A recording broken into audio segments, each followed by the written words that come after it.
بسم اللہ الرحمن الرحیم۔ السلام علیکم ناظرین، میں طارق اسماعیل ساگر آپ کی خدمت میں حاضر۔ ناظرین اکرام، ریٹائرڈ جنرل عاصم سلیم باجوہ صاحب کے حوالے سے جو خبریں آپ میڈیا میں دیکھ رہے ہیں، جس طرح ایک مخصوص ٹولہ مسلسل یہ راگ الاپ رہا ہے، 3 دن سے یہ ڈھول بج رہا ہے، جس میں ایک طویل فہرست ان کی جائیدادوں کی، ان کے کاروبار کی اور ان کے جو کچھ بھی آپ نام دے لیں کی شائع کی جا رہی ہے۔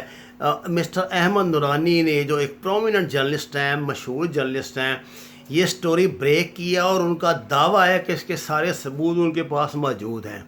اس سٹوری کے جواب میں جنرل باجوہ صاحب کی طرف سے، جنرل عاصم سلیم باجوہ صاحب کی طرف سے صرف ایک 2 سطری وضاحت ایک ٹویٹ کی صورت میں ہمیں ملی ہے، جس میں انہوں نے کہا ہے کہ یہ غلط الزامات ہیں، ان کی کوئی بنیاد نہیں، جھوٹ ہے۔ آپ کا کیا خیال ہے کہ صرف اتنا جواب اس کے لیے کافی ہے؟ میرے خیال سے نہیں۔ یہ 5th جنریشن وار کا دور ہے۔ اس وقت یہ لڑائی کو توپوں ٹینکوں سے تو لڑی جانی نہیں، یہ تو انہی ہتھیاروں سے لڑی جائے گی، اور یہ بہت مضبوط اور بڑا گہرا حملہ ہے جہاں سے بھی ہوا ہے۔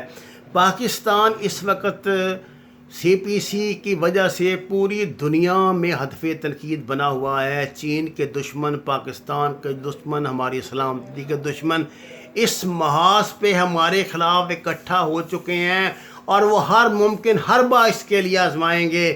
اس وقت بہت ضرورت ہے کہ اس معاملے کو سیریس لیا جائے۔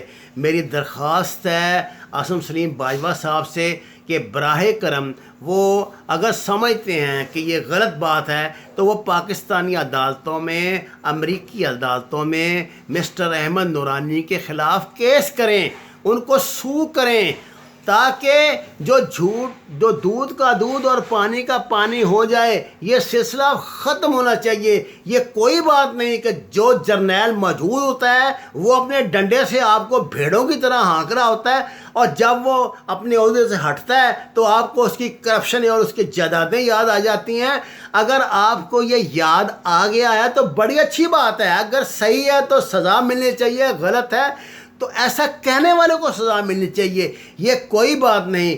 عاصم سلیم باجوہ صاحب، آپ DGISPR رہے ہیں، آپ کور کمانڈر رہے ہیں، آپ سے میری درخواست ہے کہ فوج کا سٹیک اس وقت فوج کی عزت جو ہے اس وقت خطرے میں ہے۔ یہ ہر دوسرا بندہ اٹھ کے اس بات کو بنیاد بنا کے فوج کو گالی دیتا ہے، یہ بہت غلط ٹرینڈ ہے، اور جو سیاسی ہمارے مسخرے ہیں وہ اس سے فائدہ اٹھا رہے ہیں، وہ اس کو بطور ایک مضبوط ہتھیار استعمال کر رہے ہیں۔ اس ملک میں حب الوطنی کا تصور جو ہے نا وہ بڑا مختلف ہے۔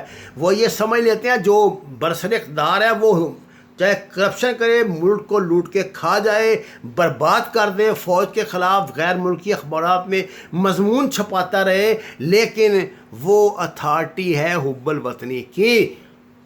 اس وقت ایک مخصوص ذہنیت کے سیاسی ورکر مسلسل آپ پر حملے کر رہے ہیں۔ میری آپ سے عاجزانہ درخواست ہے، برائے کرم اس معاملے کو سیریس لیں۔ یہ صرف ایک ٹویٹ کر دینے سے حل ہونے والا معاملہ نہیں ہے، آپ کو میدان عمل میں آنا پڑے گا۔ ایک جرنیل کی یہ شان نہیں ہوتی کہ وہ اس طرح کے جھوٹے الزامات اور اپنی عزت کو داؤ پہ لگتے دیکھ کر بھی خاموش رہے۔ یہ آپ کی نہیں، یہ پوری پاکستان کی آرمی کی عزت کا معاملہ ہے۔ آپ اس کو احمد نورانی کو سو کریں، امریکہ میں سو کریں جہاں اس نے اپنی جائیدادیں نکالی ہیں، پاکستان میں سو کریں۔ اب دیکھیے نا، پاکستان کے قوانین تو ایسے ہیں کہ جو مرضی کسی کا دل چاہے کسی پہ الزام لگا دے، اس کا کچھ نہیں ہو سکتا۔ نہ کسی عدالت کے پاس اتھارٹی ہے اس کو براہ راست گرفتار کریں گے، نہ نیب کے پاس ہے، نہ FIA کے پاس ہے، نہ کسی اور کے پاس ہے، نہ پولیس کے پاس ہے، اور نہ یہاں کی پولیس۔ یہاں تو آپ کے گھر میں ڈاکہ پڑ جائے تو جب تک آپ جا کے رپورٹ خود نہ کروائیں، پولیس پر اپنی کرسی سے نہیں اٹھتا۔ آپ کے یہ سارے شور و غوغا پر کس کے کان پہ جوں رہیں گے؟ صرف یہ کہ ہم جیسے لوگ شرمندہ ہوتے رہیں گے۔ جو لوگ محب وطن ہیں وہ اس درد کو بہت شدت سے محسوس کر رہے ہیں۔ میری آپ سے عاجزانہ درخواست ہے، لوگ صرف اس بات سے مطمئن نہیں ہوں گے کہ آپ یہ کہہ دیں کہ جناب کیونکہ یہ سی پی سی کا معاملہ ہے تو اور وہ آپ اس اتھارٹی کے چیئرمین ہیں تو اصل میں یہ فلاں ملک کا ایجنڈا ہے، اصل میں یہ فلاں ملک کا ایجنڈا ہے۔ ہوگا، ہم کب مانتے ہیں نہیں ہیں، لیکن آپ اگر اپنی صفائی دے دیتے ہیں، آپ اگر اس بندے کو عدالت میں گھسیٹتے ہیں تو سب معاملات ہمیشہ کے لیے کلیئر ہو جائیں گے۔ نہیں تو یاد رکھیے یہ سلسلہ مجھے ختم ہوتا نظر نہیں آ رہا، اب آپ کے بعد کسی اور کا نمبر لگے گا، اس سے پہلے بھی نمبر لگے ہوئے ہیں، اور یہ سلسلہ اسی طرح چلتا رہا تو کسی دن کوئی دن ایسا ہوگا کہ ہم جیسے محب وطن بھی خاموش ہو کے شرمندہ ہو کے بیٹھ جائیں گے۔ وما علینا الا البلاغ المبین۔ ناظرین کرام، آپ سے درخواست ہے قرآن اور نماز کو ترجمے کے ساتھ جانیے، جتنی بھی جگہ گھر میں میسر ہو وہاں پہ سبزیاں کاشت کریں، پھلدار درخت لگائیں، سایہ دار درخت لگائیں، اور ہمارے چینل کو سبسکرائب کریں۔ آپ کا بہت شکریہ۔